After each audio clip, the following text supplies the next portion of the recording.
Good morning. Thank you, Dan, and thank you, Cato. What a pleasure to be here.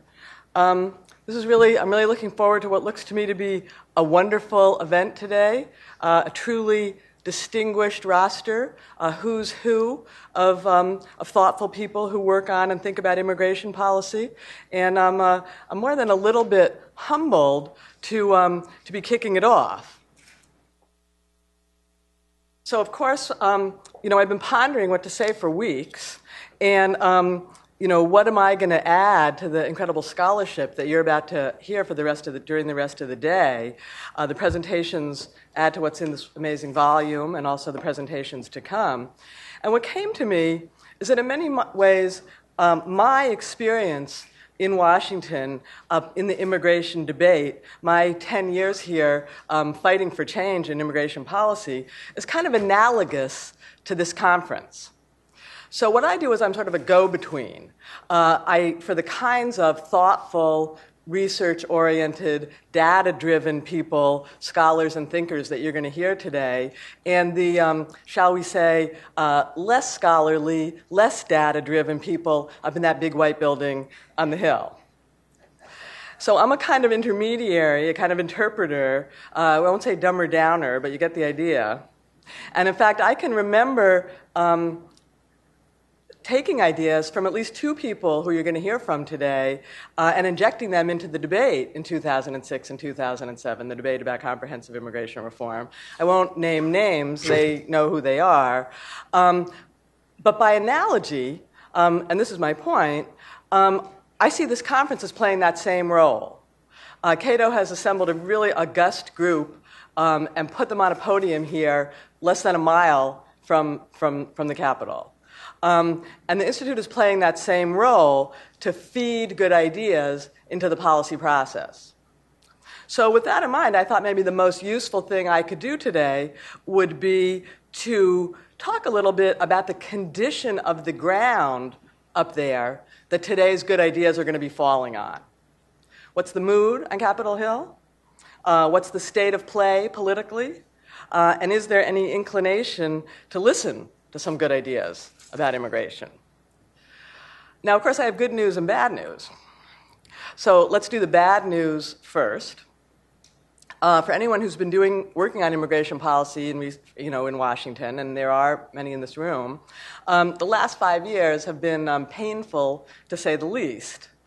At one point in these 5 years, I heard somebody quote LBJ, and what I've come to think of as one of the smartest things anybody's ever said about politics, because it's so apt for this issue these years. LBJ used to ask his fellow legislators, do you want a bill or an issue? And a bill meant a compromise, a solution, something that Democrats and Republicans worked together on and gave a little something for everyone, all the factions that needed relief. An issue was a wedge issue, something that you take home in campaign season and raise money and appeal to voters on. And I don't think I have to belabor the point. Immigration has become a wedge issue, maybe the mother of all wedge issues. And I blame both parties. I blame both parties quite equally, actually. I think both are guilty. I think both are benefiting. And I think it's going to come back probably to haunt both of them eventually. Republicans certainly, and in the perhaps near term, but I think potentially Democrats as well eventually. And that's another long story. I can talk on and on about that, the way the two parties are conspiring to make it impossible to make progress on this. But the point for us is that it doesn't make the ground very receptive to good ideas coming out of a conference like this. The second piece of bad news is that comprehensive is dead. And I don't just mean comprehensive immigration reform, I mean comprehensive anything. Big omnibus bills of any kind, since healthcare, they're not doable. Healthcare gave comprehensive the bad name, maybe for a decade. I think if you tried to pass comprehensive national security, you would have a hard time getting it done on the Hill. And the third piece of bad news, and let's be honest, I can talk about Republicans this way because I am a Republican. Republicans are more entrenched than ever in their opposition to quote-unquote amnesty. As recently as 2006, 22 Republicans voted for the McCain-Kennedy answer for the unauthorized people. I don't think it was amnesty, but for the unauthorized people here in the United States. As recently as in 2007, that number dropped from 22 to 12 when it was the Kyle Kennedy Compromise. In December 2010, when it was the DREAM Act, the number was down to 3. And I'm not sure, I shudder to think what would happen if somebody tried to pass any of those bills today in that form. Now, of course, there are reasons for this. Political reasons that we all can understand. I think the base kind of is the phrase that sums it up. And there are also reasons that have to do with this wedge issue dynamic that I'm talking about, right? Immigration has become an issue that Democrats own. And for that reason, Republicans, even Republicans who want to help, have a hard time going near it. But again, the point for us, how soft is the ground? Pretty hard in some places. But, and aren't you good I'm getting to the but, there is also some good news. So I guess I should preface that. I should preface the good news. I've always been a glass is half full, silver lining person. So those of you who think I'm being a little optimistic, forgive me, but I do think there's some good news out there.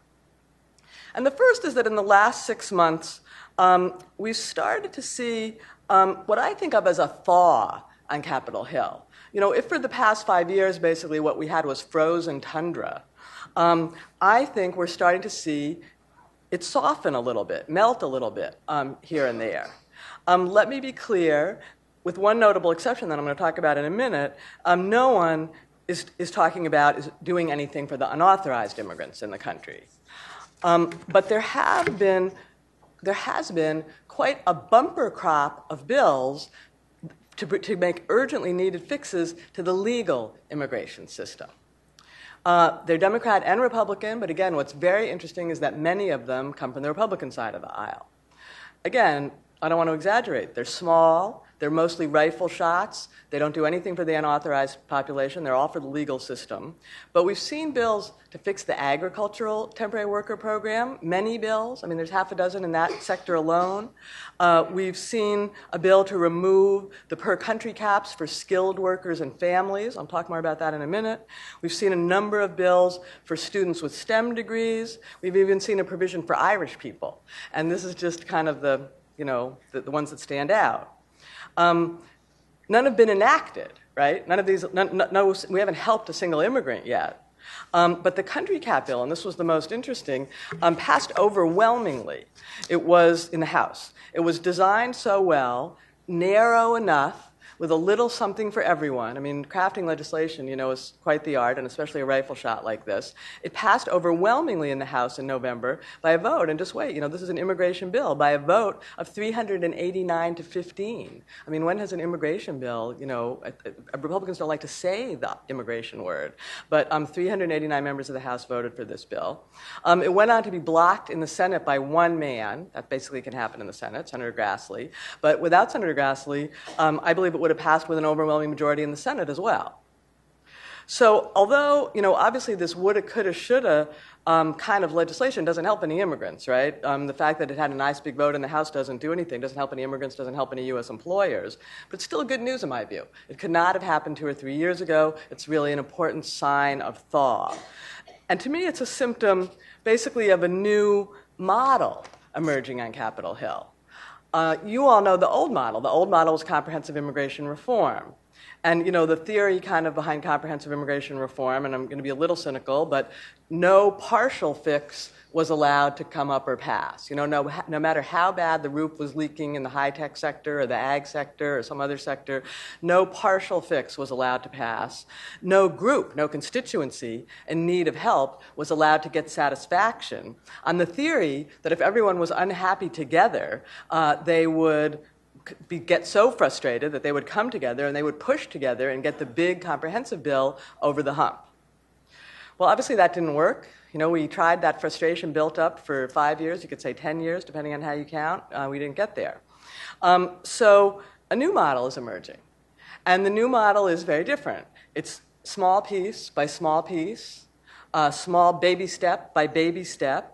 And I think the idea is, solve some small problems, take them off the table, show that D's and R's can work together, let R's learn they can say the I word and not have lightning strike, build some confidence, and eventually move on to some bigger pieces. And again, they haven't taken any steps yet, right? I don't want to be exaggerating, but I think it's a very promising new model. And I think a lot of people on the Hill kind of get it. I'm not just saying it. You hear it on the Hill.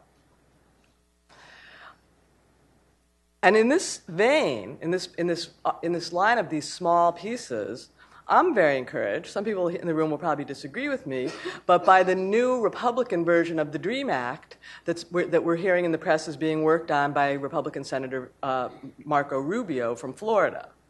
It hasn't been introduced yet. We don't know all the details. It's leaking out, bit by bit in the press, interviews and what have you. And it's certainly a compromise. I mean, not to get into the weeds of it, the DREAM Act allows young people who were brought here by their parents through no fault of their own and are now unauthorized, if they go to school and serve in the military, to get on a path to citizenship. Senator Rubio's bill will help that same population, but it won't put them on an automatic path to citizenship. It won't bar them from citizenship.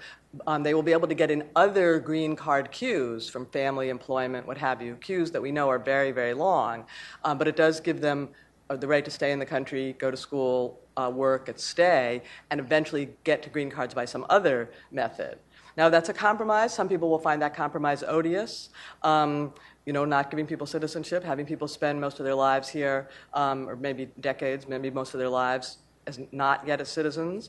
I don't want to talk. I'm not here to argue the merits of the case, but to me, the important thing politically is that this is an influential, high-profile Republican, right? Senator Rubio wants to be the vice presidential candidate, not just introducing a bill to legalize hundreds of thousands of unauthorized young people, but staking his political career on introducing a bill to legalize hundreds of thousands of unauthorized young people. That's a huge change from just a year or 2 years or 3 years ago when there wasn't an influential Republican in town who wanted to touch a bill that had anything to do with unauthorized immigrants.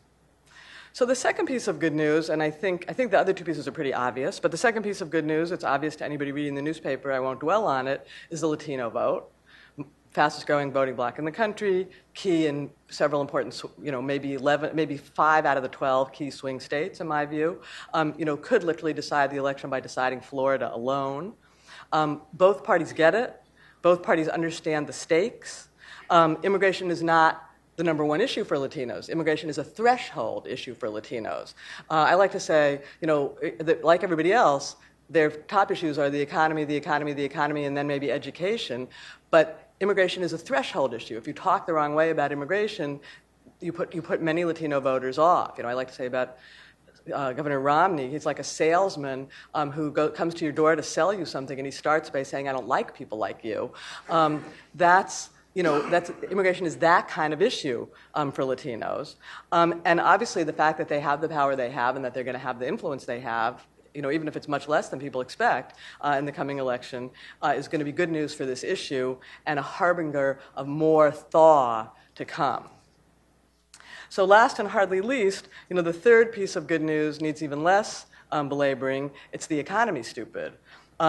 Yes, the recovery's been slow. Yes, the recovery's been shallow. Yes, the recovery's been halting, 1 step forward, 2 steps back, but the direction is up. And that obviously makes people less anxious about immigrants. So in closing, don't get me wrong. I am a notorious optimist. I had occasion just the other day to look back at a talk I gave in March 2009, where I predicted absolutely no question, no doubts at all, that President Obama was going to introduce comprehensive immigration reform in his first year. So take what I've said today with a grain of salt.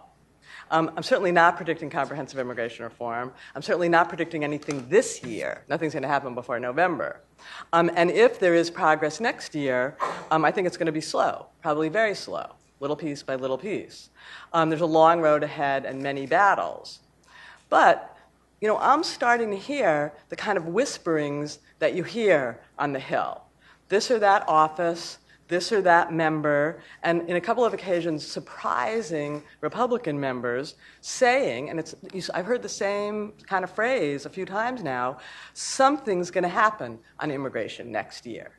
Now, read between the lines. Something could be small. Who knows what it's going to be. But what I've heard a few times now from very surprising offices is something's going to happen on immigration next year, and Republicans are going to have to be part of it.